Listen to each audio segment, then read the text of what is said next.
Welcome to the Costello Coaching podcast, where we talk about developing the human within the athlete. My vision is to enhance people's performance in all aspects of their lives. I hope you enjoy. I'm Tommy Costello, and I'm excited.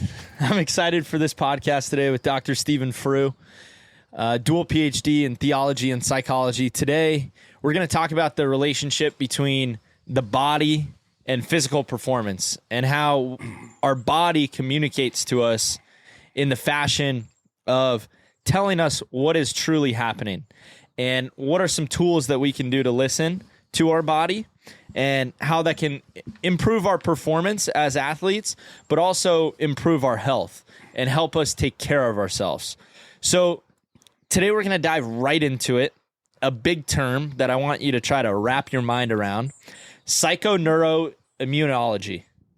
Okay, it's a big word, it's a mouthful, but there's this guy named C.F. Norman Cousins that you got some sort of story about. Stephen, I want you to start here. Who is this guy? Yeah. That's a good question. It's a good place to start.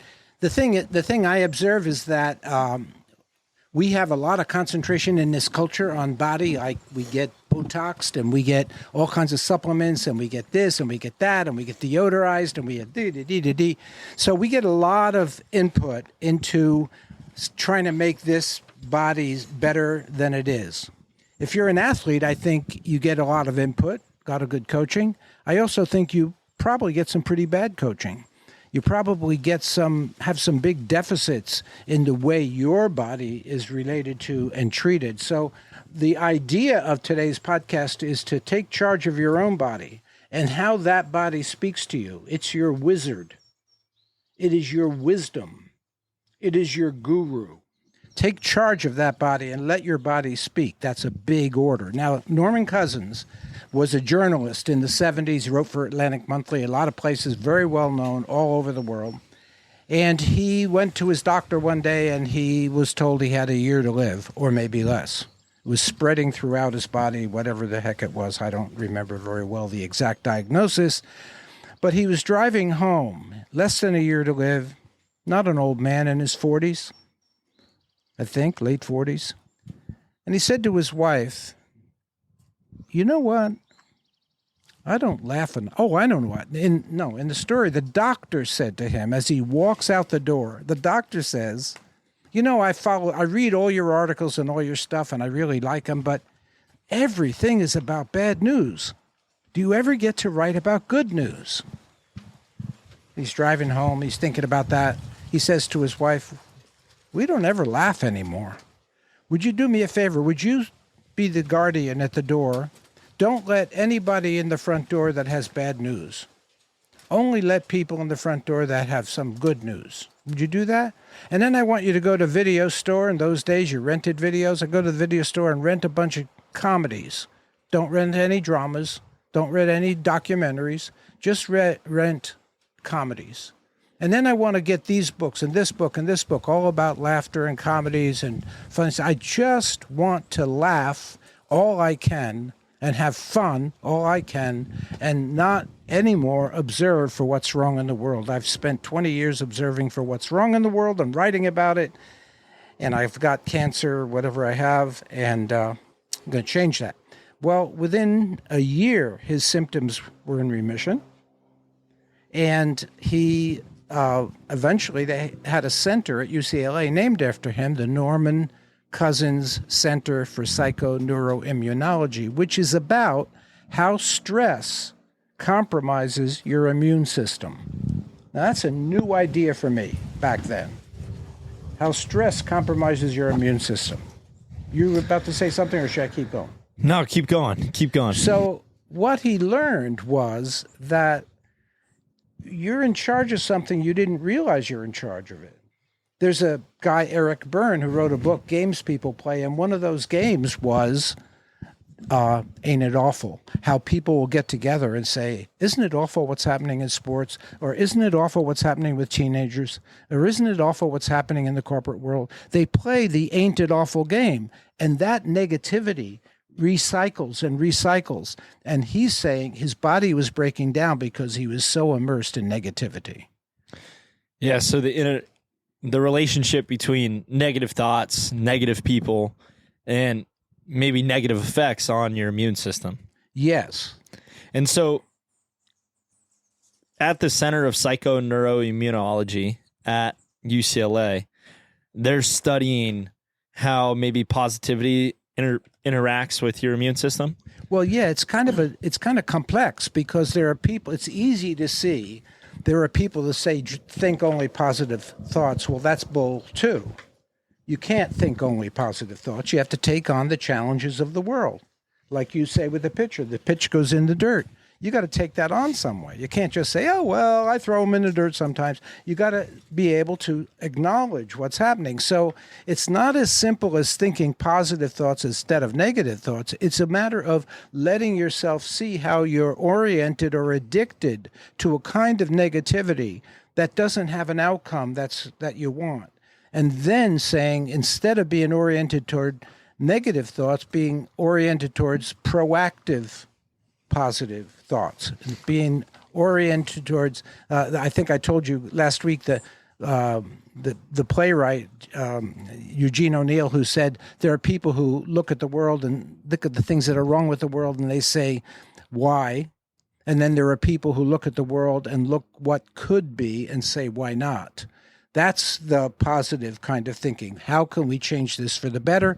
How can we have this conversation with someone we love that's in a more positive framework than a negative, judgmental, critical framework? Yeah, so I was working with a thrower today, and this same sort of framework, right? Looking at this lens in the body and how we speak to the body. So the coaching that I gave the athlete was this.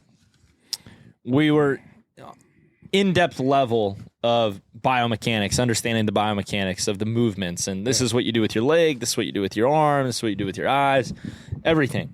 You know, how is the body moving? And we've been on this now for a week and a half and understanding how the body works.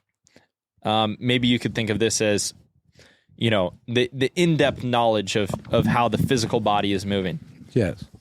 But it's been addressed earlier in our training that we are going to put a priority on the mental side of the game and how we can utilize what we've been doing with the physical body to enhance our mental performance. And so what I did was we were standing in between two soccer fields, actually, and we were playing catch. And I said, okay, I'm no longer going to dialogue with you about mechanics. So I'm not going to talk about your glute. I'm not going to talk about your arm. You're educated. You understand it. You have good feel for it today. What we're going to do is we're going to work on your mental side of the game. And the way that I want you to think about it is you're going to be here in the middle. And if something that you like happens, the throw, it feels right, I want you to acknowledge and say, I like that. And it doesn't have to be loud enough for me to hear, but I want it to be verbalized. I want it to be vocal. Even if it's only you that hears it, I want you to say it. So I want you to address it. Then if the throw doesn't go the way you want it, rather than saying, that wasn't good, or giving a negative response, I'd rather have you say what the fix is. So addressing the fix. And what I call this is acknowledging rather than affirming. And I think what we get lost in is a lot of affirmation. So either negative affirmation or positive affirmation, where you get so built up and you get so built up on one positive thing. And then you get so put down on a negative component that it becomes such a roller coaster and you get lost off that middle. So when you're talking about the body, I'm just thinking of myself. It's more about honoring your body every day and honoring the work that you're doing. What we were doing is we're honoring the mechanics side of the work, but keeping the focus on, did that feel right? Yes, it did. I liked it. Did that not feel right?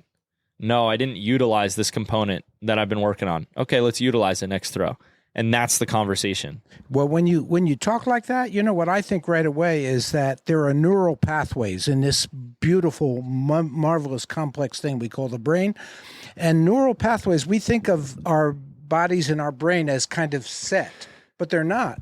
This thing is always evolving, always changing, always. The number of cells, we completely change all our cells about every 7 years, and we just completely do that. So there are neural pathways that are being reinforced. When you're talking about the negative conversation, you're reinforcing certain neural pathways. When you're saying, Johnny, don't hit Billy, you're reinforcing a negative idea. When you say in preschool, Johnny, use your words. Mm-hmm. You're reinforcing a positive pathway. And Johnny's saying, huh? Yeah, use your words. Billy, I don't like what you just did. I don't like you taking my truck. Whatever it is, you're reinforcing a positive pathway, not a negative one. So you're always coaching. If you're not conscious of it, you can be reinforcing negative pathways when you say the ball went in the dirt. Don't you know if you had put your left foot wherever, whatever, blah, blah, blah. So you're looking to open a different way of imagining how the athlete's related to the coach. We're looking at a different way of imagining how the athlete is related to himself and his own body, or herself and her own body, that how she talks or how he talks to himself about what's going on. Directly affects it. And I've read some research, 40 trillion cells in our body. They don't know how to interpret. Yeah. They just do as they're told. Yes. So the old saying, the old adage of, I think I can, I think I can, I think I can, I know I can. The way it rings true is it's actually true, because your cells only know how to listen. They can't interpret. So they can't interpret the fact that you say, man, that throw sucked. Right. What it's saying to you is, my throwing sucks. And that's what the body's learning. That's what the cells are doing. Yes, that's good. So that's why the language side, and where we started with this with Norman Cousins, is the language side of it has a large determining factor on how it turns out for the way your cells respond. Yes, that's right. That's very, very good. So when you know that, then you say, whoa, how I talk to myself is much more important than I imagined before. And what I do with coaching is extremely important to my development. It's not just a thing where I say, yeah, well, okay, coach, I'll try to do that. It's not that.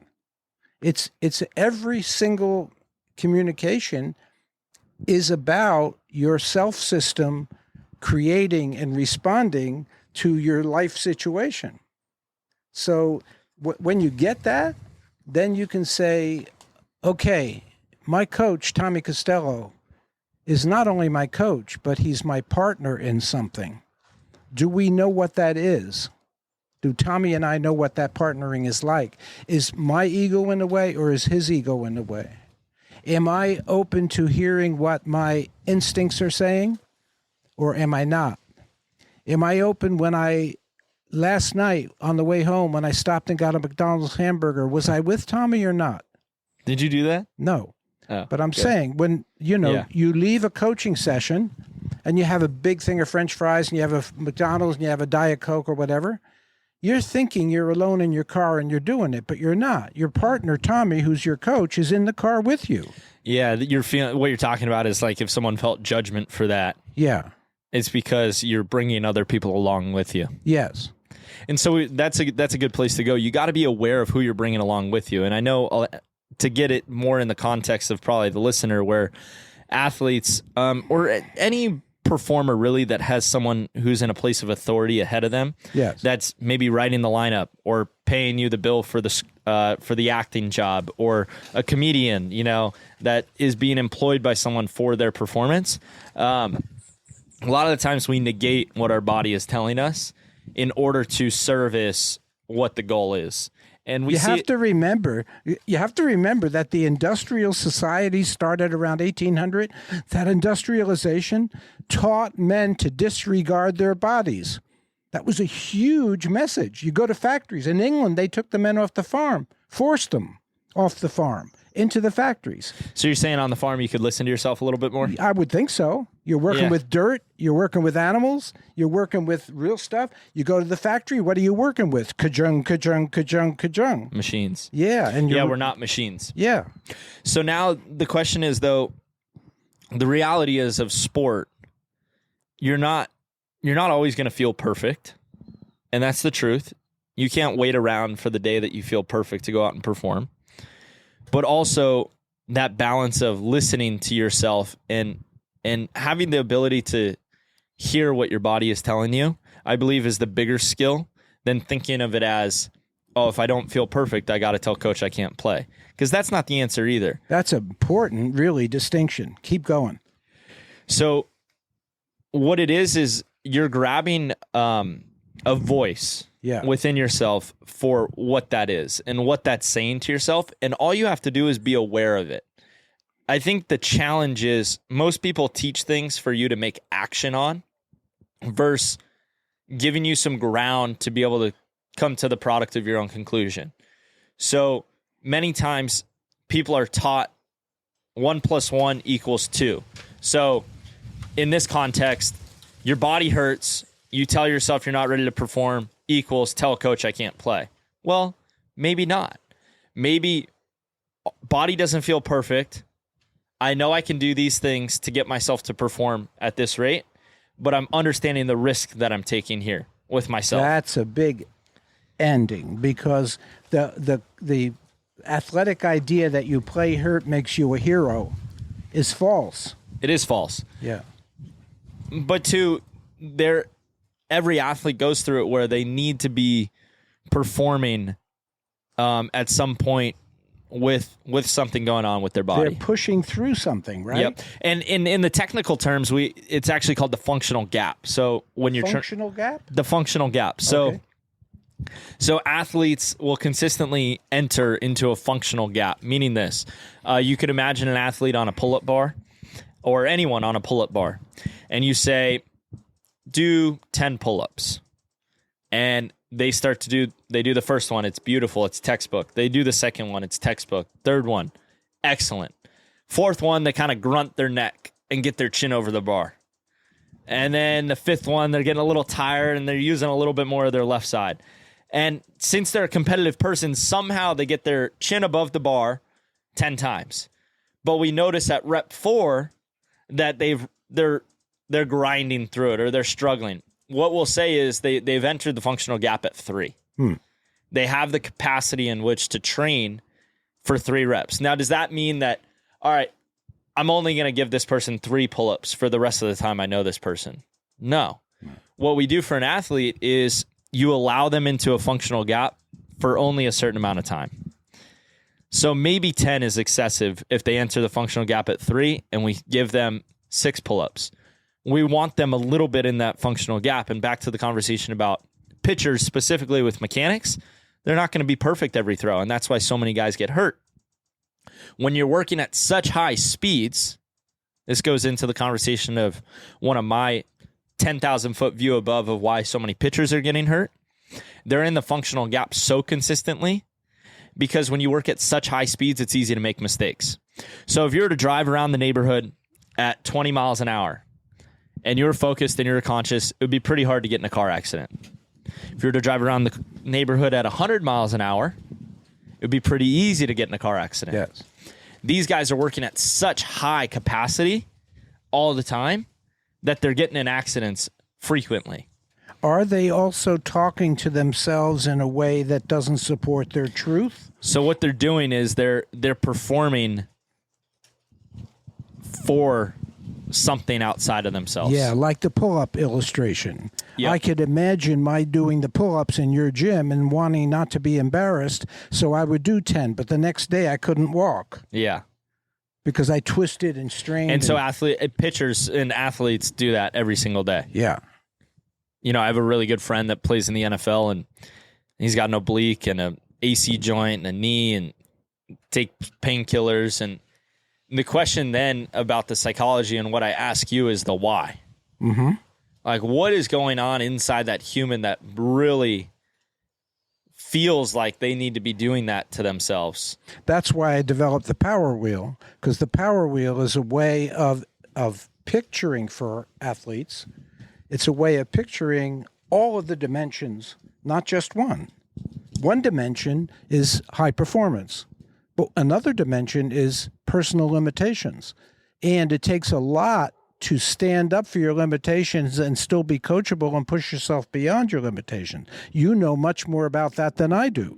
Hey guys, hope you're enjoying the show. Only way this podcast grows is if it's shared. So please share it with your friends, family, or anyone you feel like it can help enhance their performance in their life. A little karma goes a long way. Let's get back to the show. So how do you identify your limitations and maybe work around them? Yeah, that's a very, very good question for everybody out there who's in athletics. I might answer my own question, but I think it's more of a creative thing. So maybe think of it this way. I like the pitcher example because I live in this world every day, right? Maybe you're a pitcher that throws 100 miles an hour, but you know after 500 of those pitches, your arm is going to be toast for the rest of the year. I think the creative way is saying, rather than being this guy that everyone labels me as this absolute flamethrower of a pitcher, why don't I develop a changeup? And why don't I develop an off-speed pitch that is easier on my body? And even though everybody in the stadium and everybody on my team, and they write me millions of dollars of checks to throw 100 miles an hour, I know that's my actual limitation. What makes me great is my limiting factor. Mm-hmm. So how can I develop other skills of my game to actually take care of myself in the long run? And so I think about my friend as the football player who's a little bit undersized for the NFL, extremely fast, extremely tough, consistently puts himself in those situations every single offseason, and people respect him a ton across the league, but he's consistently getting hurt. Yeah. Maybe his game, he's got to start thinking of something a little bit more creative for his game, figuring out what his changeup and off-speed pitch is as an NFL player to almost protect himself. Yes. Is that a workaround rather than just saying, oh, these guys beat themselves up, they shouldn't play sports? That's not the freaking answer. No, it's not. It's not the answer, and it's what a lot of people want to say. Yeah, the answer is an intelligence interaction with who you are. Yeah. I used to do a speech in Glendale long ago for PTA groups, and the title of the speech was "Next time you have a headache, don't take an aspirin." And that was what it was about. It was like paying attention to what you can do. These are teachers and parents, and they were consistently under a lot of stress. It's a big stressful job to be a teacher of junior high school students, for example. It's heavily stressful. So they'd get home and they would pop a bunch of aspirin, and have a glass of wine, and they would say, well, I just had to do it in order to relax. I say, no, you don't. What? You don't. Because then you probably ought to give up your teaching job. You're abusing your body and you're abusing your soul in a way that gets you somewhere. That's what that football player is doing. I know it's different for me because I'm not performing at the highest of levels, but I throw a baseball every single day. And when I was in college, and for guys who pitch at a high level, I know they understand. It's 4 Advils just as part of the routine to get the arm going. Uh-huh. And that's almost like a standard. Like everyone's got the Advil in their locker at that level. And you need the rub down on the arm, and you need the hot pack, and you need all these things to get going, which is true in a certain sense. But I really think that if you are at peace with what you're doing and at true peace with your performance, maybe you wouldn't need as much of that, and you wouldn't be as reliant on that, and you wouldn't need the aspirin and the glass of wine at the end of the day to just relax. So I think the work is the obvious work is let's work on the body. Let's fix the body. Let's fix the body. The arm hurts. Let's help the arm. But the not obvious work is what's going on in the mind that's making you so stressed out with your body, where your body is speaking to you through your mind. You're talking about your culture there. And you're talking about your entourage there. Yeah. Your coaches, your family, your learning, your growing up. You're talking about all of that, right? How do I dress my limitations? Every athlete you coach is an exceptional physical being, right? Yep. I'm not. I couldn't be a pitcher. I couldn't be a pitcher when I was 21. I didn't have that chip. So you could coach me all you wanted, but I'd never throw the ball more than 50 or 60 miles an hour. And so it wasn't my chip. I could have got you to 75 at least. But you know what I'm saying? Yeah. So, then you have to look with honor and respect at the athlete. Who is he or who is she? And she's got a natural, just like some people with... Maybe what are some questions that someone would be able to ask themselves if they were taking notes on this podcast? What are some questions that they would be able to ask themselves that would help them understand who they are and why these feelings are appearing? First question I'd ask is, when and how do I talk to myself negatively? When do I do self-analysis? Number one is when and how do I speak to myself negatively? Yes. Write it down. Put it in your journal. I'm going to go back and listen to this, and I'm going to go through this exercise. So Yes. Go ahead. Okay. The second one would be, have I really stopped to think about this beautiful gift called my body? The Bible says your body is the temple of the Holy Spirit. That's not a religious comment, by the way. That's a spiritual comment. It's an observation. This is where our spirit lives. That picture that's living within you is living in this body, not somebody else's body. And if you can't honor and respect that, then you're in trouble. You may be mechanically good, but you'll be long-term fail. So you ask yourself, how do I imagine this? Jack Nicholson called it the instrument. He said, what's the most important thing? Is succeeding in acting? He said, taking care of the instrument. It's the instrument. That's what you're walking around with. That's your precious gift. And that's what your job is daily, from the minute you wake up to the minute you go to bed. You're an athlete, and your job is to take care of this precious gift as if I gave you, Mr. Athlete, I gave you $100,000 to invest. That's a biblical story too. Jesus said a landowner gave his 3 servants money. One of them blew it. One of them hit it in the ground, and one of them invested it wisely. And he said, the blessing is on you. So this body is that investment. Yeah, it's that investment. So question number 2. That's question number 2. How do I honor this sacred thing? I call it a sacred place. My body is sacred because it's what gets me through this life. It's what carries me.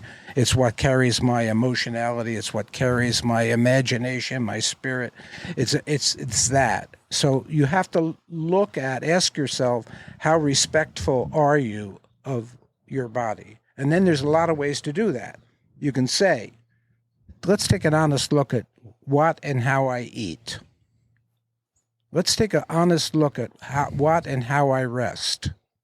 Let's take an honest look at how my self-talk, first one, my negative self, how do I abuse my own body? You know, that abuse of your own body? In psychotherapy, we learned that children who were physically abused wind up abusing their children when they're grown up. So how you abuse your body or how you love your body, how you take care of it, how you speak to it, like we have a wonderful dog, a Great Dane called Dune, and I hold Dune in my arms sometime, and I just tell him, you're the best dog I ever knew, and I love you so much, Dune, and he wags his tail. I cherish him. I want to cherish my body in the same way. Beautiful. Yeah. What would be question 3? Who are my influencers? I have a little statement I like to make. In order to love your family, you have to first leave your family. In order to love your body, you have to leave all your old notions.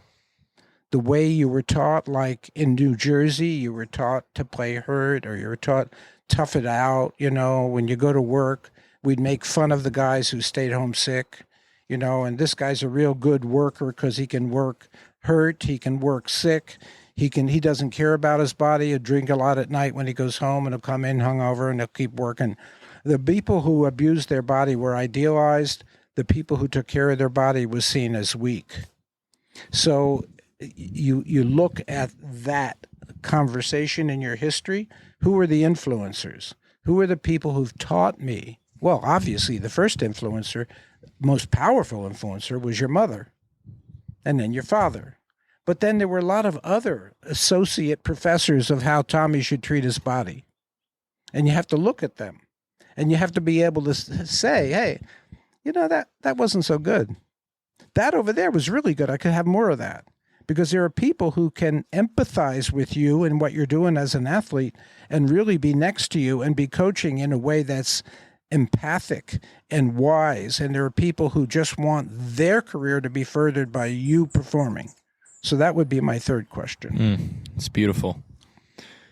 So I'd take some notes on those 3 questions if you made it the distance with us here today, and really start to think about those. Write them down in a journal. Work with those. Yes. Do some work with those questions. Yes. Because it's not a surface level, write it down, have an answer, and that's your answer. I think this is an ever-evolving component of your life. And we need to honor and respect what's going on with our body. I think I'd like to share too, for myself, very motivated, love training, love eating right. I've always loved that.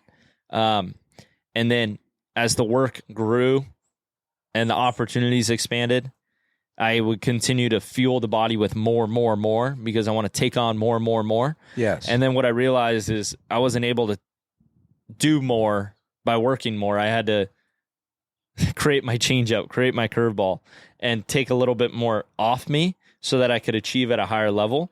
And so, for example, it's not like my work ethic changed, but integrating a few daily routines or once a week routines to take care of my body. And if I was consuming too much caffeine, taking 2 weeks, 3 weeks to get rid of caffeine and not become so reliant on that for me to have energy in my work. Incorporating some treatments throughout my week that help my body recover. Maybe adding an hour of sleep on the front end, going to bed an hour earlier, not necessarily waking up an hour later, going to bed an hour earlier, and just stacking those little wins made the biggest differences in kind of bringing me almost back to center, back to neutral ground, which actually is more empowering because you feel like you have a little bit more control over yourself at that point. So here's another contribution of psychology. Pay attention to your energy flow. Is another thing that I see. I'm not experienced in athletics like you are, but I see with a number of men that I've coached is they don't pay attention to their flow. So they wouldn't say, my wife says, would you bring the flowers out of the backyard and the chairs up to you, the garage and so forth? She had a big workshop last night. They wouldn't say, no, I can't do that. I'm tired or my back hurts. If you're not paying attention to your flow, you're saying, sure, dear, I'll do it. But you pay a price for sure, dear. You pay a price for that when you can't notice that you're Tommy Costello at 6 o'clock, you're one thing. At 8:30, you're different. At 9:15, you're different again. At 1:15 in the afternoon. Yeah, understand where you're. It's coming and it's going like the waves on the beach. Yeah. And if you take an energy drink when you need to take a nap, you're abusing your body. I get what you said about aspirin and that's a different story for me. But paying attention to your ebb and flow, that's really important. For me, if I want to do creative work, it's not between 3 and 5 in the afternoon. Yeah, it's between 7 and 10 a.m. Yeah. And if I know that, I will schedule my day so 3 and 5 in the afternoon. So if you're an athlete, what I would do is I would start thinking about your training. Yeah. And making sure that you're creating your energy flow to spike it when performance would be happening. Yes, exactly. Now, I don't know how athletes deal with that. High-performing athletes and guys who have night games and early morning games, and the media and the money people and the media all have control over your biorhythms. So I don't know how you handle that, but you better find a way to handle that. Yeah. So this conversation, do you have something that you want to say? Okay, I don't know how much time we have, but this conversation reflects what we call the leadership conversation. The old style of leadership is my way or the highway. It's top down. It's that kind of thing. You do it my way. If you don't like it, there's the door. See ya. That's it. It's shaming. It's threatening. It's demanding. It's ego-based.